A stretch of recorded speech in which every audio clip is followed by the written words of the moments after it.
Bonsoir à tous, ce soir c'est la première de The Fountainhead aux Ateliers Berthier de l'Odéon, première parisienne, et le spectacle avait été présenté en 2014 au Festival d'Avignon et les critiques étaient super bonnes. Et donc là on a hâte de découvrir cette proposition d'Ivo Vanov. C'est adapté du roman, j'ai oublié le nom.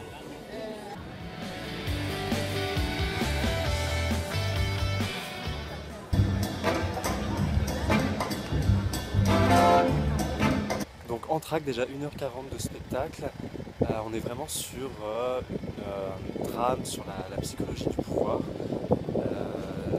C'est vraiment le type de matériau, de fable qui pourrait être monté au cinéma et qui a été d'ailleurs, je crois, ce roman a déjà été adapté. Et en fait, c'était vraiment la fin plonger dans une esthétique cinématographique sans pour autant faire du cinéma sur scène. Donc ça, c'est hyper réussi. On rentre vraiment dans l'histoire, tout est au service de la fable, hein. Même le dispositif scénique est complètement au service de la diégèse.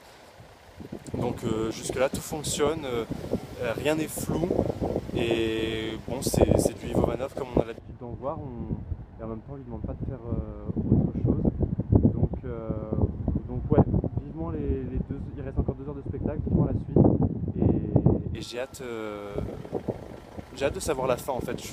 Ça y est, je suis vraiment rentré dans cette histoire, dans ce triangle amoureux, dans cette lutte des pouvoirs.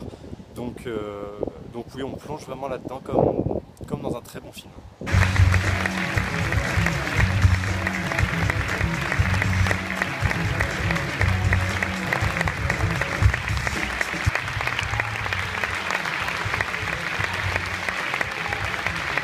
Du spectacle, et donc comme d'habitude chez Ivo Vanov, on retrouve un peu cette obsession pour le pouvoir, les coulisses du pouvoir.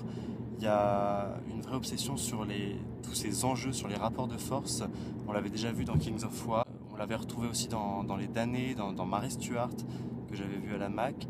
Et là, dans The Fountainhead, c'est toujours cette même idée de qui va remporter dans le schéma psychologique la bataille. Le schéma actantiel n'est jamais très clair finalement dans les scénarios qu'il utilise, puisque on peut pas définir un schéma actantiel précis justement avec qui est le gentil, qui est le méchant, quelle est la quête principale, puisque tous les personnages sont tour à tour adjuvants ou opposants à la réussite de l'un ou de l'autre.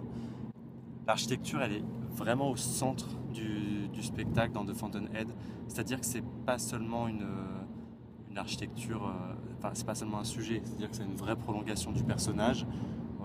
Ça pose aussi la question de l'appartenance de l'œuvre d'art à un individu. Est-ce qu'un individu a possession de l'œuvre qu'il a produite toute sa vie ou non?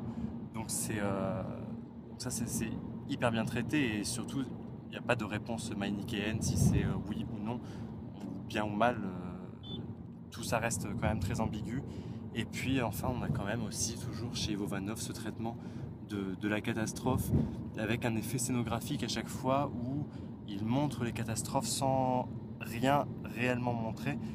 Par exemple ici c'est une destruction.